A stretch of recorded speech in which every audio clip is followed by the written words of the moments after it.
think I would start by saying how sad it is that you don't know this wonderful story, a tragic story, but it's very wonderful. I would say that this was a man who was truly good and truly following the call that God had asked of him. The model of Hussein, the model of social justice, the model of advocacy is something that we can find in all faiths, but there's a wonderful illustration in Islam.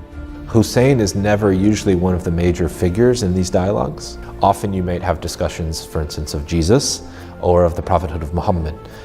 Hussein doesn't figure very often. He was somebody who I think waited quite a number of years before he would even take up leadership, and I think that's something I see in Hussein's life, that he obviously had a sense of duty. Outside of the Islamic traditions, there's very little known about him.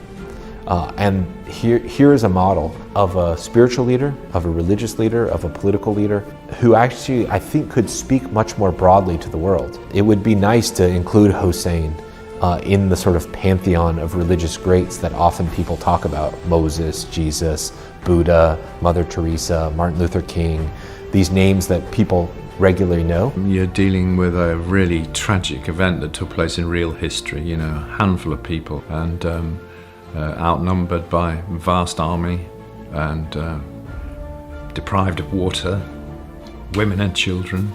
So it's a tragic, terrible story. It seems to me that Hussein is a figure that one can identify with because he lived in such a key period in the formation of Islam, the early period of Islam. And what strikes me most of all is the emphasis, if you like, on what we'd call today social justice, this sort of sacrifice, the trying to better society. And that's what we need. He was killed because he was fighting for justice. He was fighting against the injustice of the world. And I think you see that again and again in our world today. Because the story that's there about fighting against injustice, of a small group who stands up against the tyranny of the many. These stories echo throughout our religious traditions and give hope and light to all of us. The Battle of Karbala is a tragic moment in the early Islamic tradition. It's a marker of a split that was beginning to burgeon, that now went seemingly irreconcilably apart. But what we can learn from our models like Hussein and the experience with Yazid is that it is possible to fight oppression. It is possible to develop what I would call a critical solidarity. And how much easier is it to develop that solidarity with partners in faith?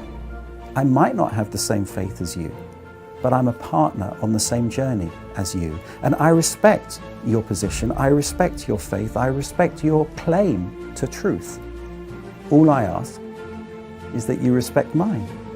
And that's what we need to work towards. And that's why I think the model of Hussein is a very important model. In the story of Imam Hussein, in the story of Karbala, where it takes defeat and turns it into something else, turns it into hope.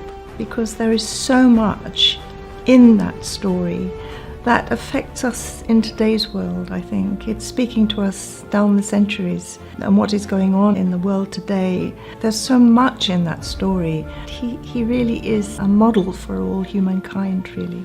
Imam Hussein goes at the behest of the people. We're with you. We're 10,000 strong. We're mighty. We're there with you. And then, in actuality, he is with his family and a few followers all alone. The impact of the story is that it's a historical tragedy, and any great any moment like that where people resist heroically is a powerful story that transcends its context. There's one thing that I do repeat in various ways. Kulla Yoman Ashura, Kulla Ardan Karbala. Every day is Ashura, every place is Karbala. And what this is saying is that every place has its moments when people have been oppressed and killed for standing up for freedom.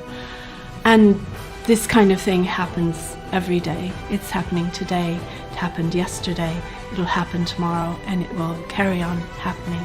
The fact that to those in the Shia members, friends that I speak to say, and now when we look back during Muharram and Ashura, we say, we would have been with you.